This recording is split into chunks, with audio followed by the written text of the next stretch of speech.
This is in Kensington in Melbourne, and this is my studio in 10 Elizabeth Street.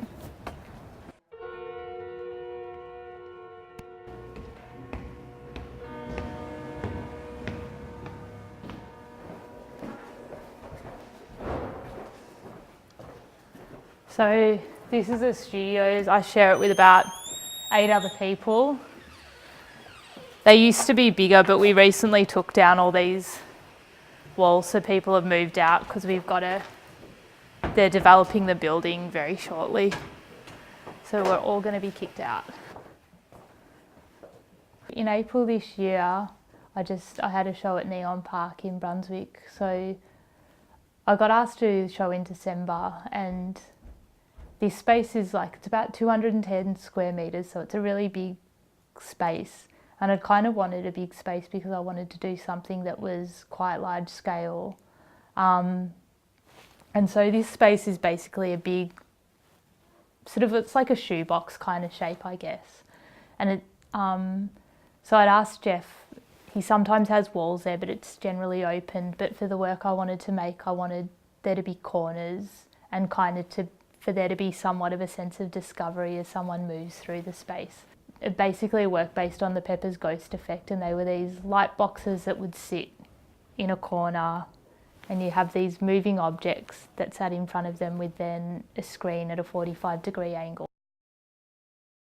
So what's happening is if you're looking through at the red box, what you're seeing is that red combining with this cyan, and how that's happening is the light from the red box is shining straight through to the person, and then this cyan one is coming, hitting on this glass and then reflecting into the eyes. So it's the light, this is acting to merge the light.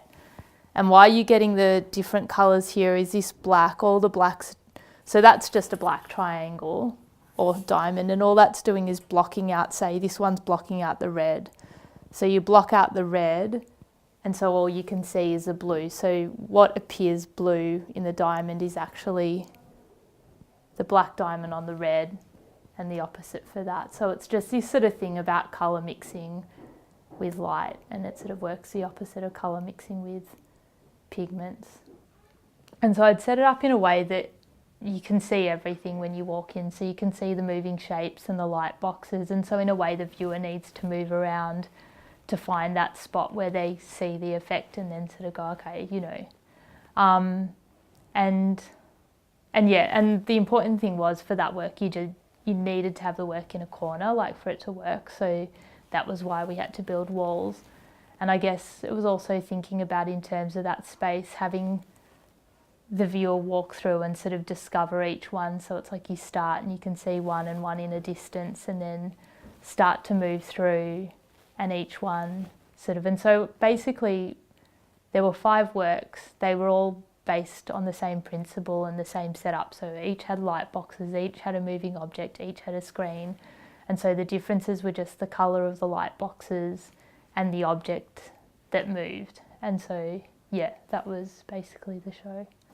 Originally, I was thinking that they'd be almost like paintings. So you'd have a wall with screens that you would think are kind of just screens, and then behind that I was going to have all this infrastructure built in to create these images that, as you passed would kind of shift.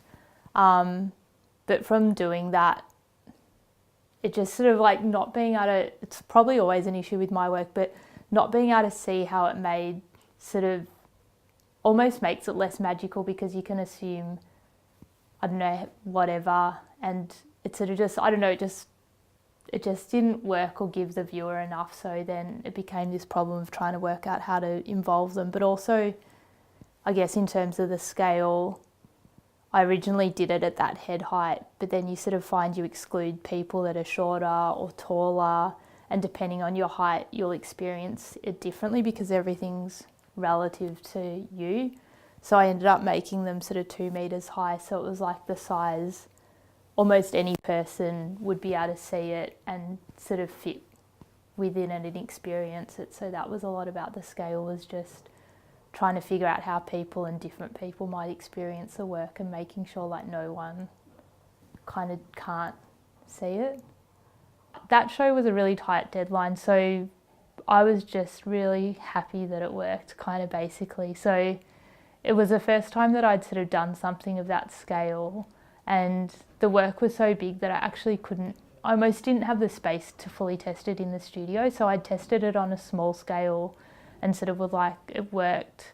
And I think about a week before installing, we got 2 of the light boxes up with a screen just to double check that the effect works. But it was quite I was really anxious leading up to the show, because it's kind of that thing of you building this stuff, you've scaled it up, theoretically it should work, but it was like I just didn't have the time or the resources to really fully test it until we got in the space. So in that sense, for me, just having that show up was just a relief that it that it worked. But also it was good because it's like it was such a big space, and there's no way you could install something like that without getting the space. So for me, often too, having exhibitions are more about, they're an opportunity to put up a work and to realise it how you want it. You get to see what it is, and then you can kind of move on. Like without that show, I would never have been able to finish this work off. So yeah, that was just like, it's really productive for me personally, because it's like it's given me the opportunity to show the work, to see what it is for myself, and now I can move on and do other things as well. So yeah. Awesome. With this work, originally I was going to have it be a screen and have all the mechanisms concealed, but I decided not to, just because I guess like what makes it interesting or magical is knowing how it's made and trying to connect up what you're seeing with the finished product, and it still seems like there's a bit of a gap there, and enough of a gap or a leap that you don't need to, it's, yeah, like it kind of almost makes it more magical to see that and to go, oh, that is actually creating that, than to have it concealed.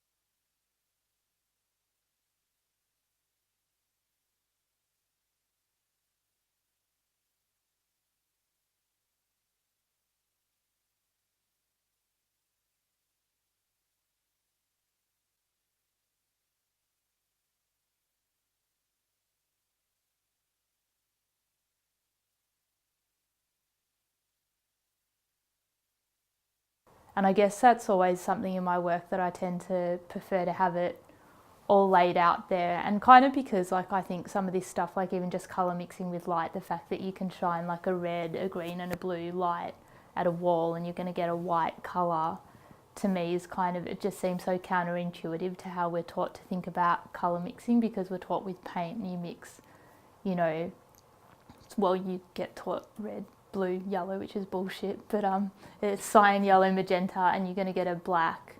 And so the fact that you mix light and you get the opposites, kind of magical. So yes, I guess it's trying to keep it functional, so, and balance between, you know, not overly going DIY in a way that's kind of, you know, amping that up or something, but just really trying to be conscious about, well, what does the work need? So if I'm making light boxes, like how do I just make them, but without sort of then, you know, finishing the wood or deciding I'm going to paint it black or something, because that stuff's extra, but still, yeah, so it's sort of that balance. And I guess it's sort of shifted over time maybe a bit from when I first started making live feeds. They were probably a little bit more still messy and trying to mimic what was in the studio.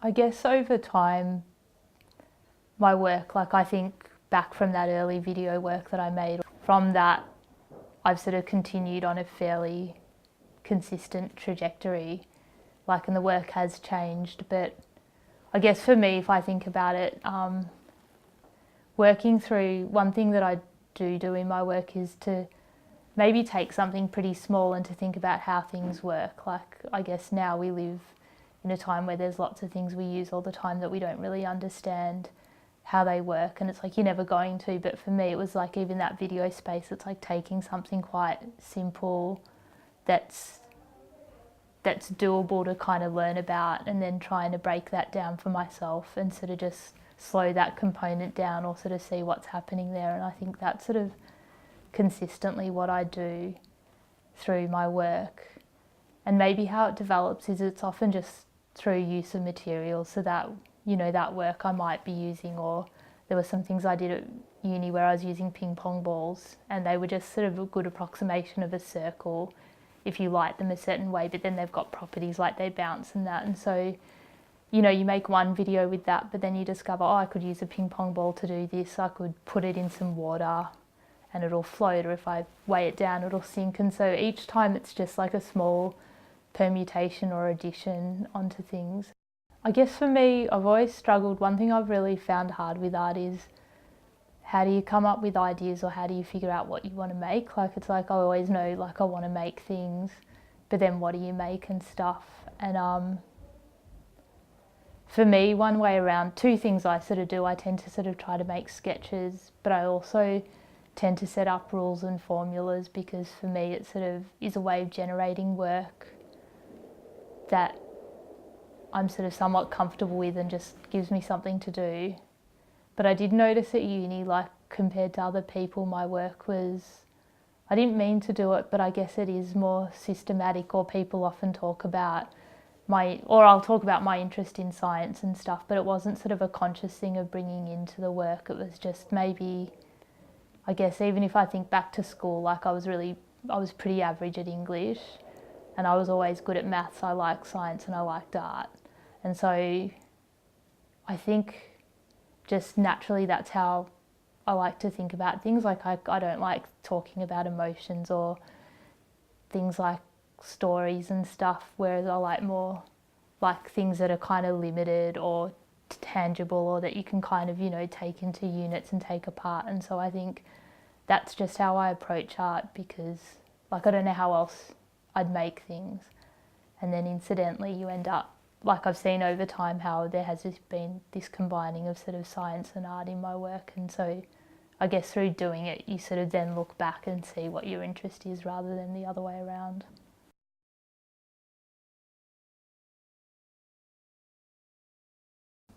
This setup here is something I'm currently working on a video, and basically it's going to be, what you've got is, you've got a light box with these, there's a sheet of, I'll pull it out, there's a sheet with just stripes on it, and then the camera's looking down at it, and you've got this fish tank. So all it is an image with, what's going to happen is water's going to drip down on these black and white stripes, and the water just distorts the shape of it. And so it's that's basically it, really. But it was based on, I don't generally have that many ideas, and so often I have to go back and look at past stuff to come up with something. So it was back in 2010, I took, like I'll show you, but I just took this shitty photo that was with acetate and some water over the top, but it's like creates this like cool op art kind of thing. And so I don't know, it's something I've had for ages, and so finally I sort of decided to look at using that and constructing a video around it. So this one also will be one where it will just be a video and not a live feed.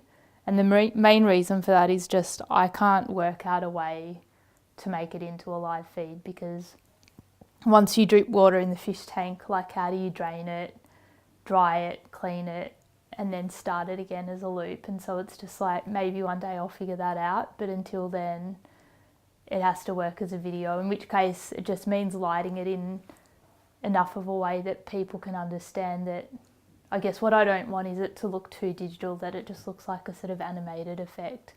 It's got to still have a sense that it's water, that it's real things, whether that's through sound or sort of lighting and that, to sort of get that balance. I think it was around 2014 I ended up quitting art for a little while and then came back about a couple of years later and started doing it again. The reason I quit was a bit of, I guess just in the back of my head generally was always that thing of art's not really that helpful, like why are you doing it, like maybe you should contribute more and that sort of thing. And so I don't know why, but for some reason around that time I just started thinking about it more and more and sort of starting to actually look at career options. Like, actually, do you know what it was? I read this book, I was in Europe and I read this book called Double Entry, and it's a book about accounting and how accounting might change the world by doing environmental accounting and dealing with climate change through accounting, and that I found that really inspiring. And so I thought, I'm gonna like quit and, you know, maybe I could do something else more helpful, and maybe even my bookkeeping background could really lead to something helpful. So I started looking at that, and from that I started to look at different options and ended up deciding, for whatever reason, that engineering might fit, but also had room within that field to perhaps do things that would help with climate change. And I think I was about 35 at the time, or 34. We were sort of talking about whether we were going to have kids or not. And you sort of go through, okay, I'll do engineering. That's going to be 5 years. I'm going to be 40, trying to get a grad role. You know, am I even going to be good at it? And the thing was, I didn't quit, you know, and then if we want to have a kid, where's the kid going to fit into that picture? You're going to have it at 40, you're going to have it before, you're going to be, you know. So that whole thing of that was a real problem. And then also I didn't quit art because I didn't like it. Like, I didn't get to a point where it's like, I don't enjoy doing this stuff, I'm disillusioned. It was more just going, maybe I should be doing something else, and feeling like a bit obligated or a bit guilty about doing art, and whether that's something valuable to do with your time. So yeah. So I took another year or so off, and in the end decided, for whatever reason, to just, fuck it, I'll just do art. Like, I like doing it, it's fun. That's where I've got all my friends and stuff, and maybe that's the best way I can contribute, because it's always seemed to be the thing that comes easiest to me, or that's a comfortable fit and is okay. So yeah. They're probably the same.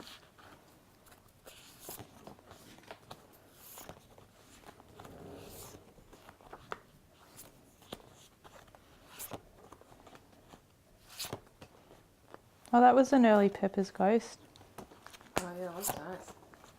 But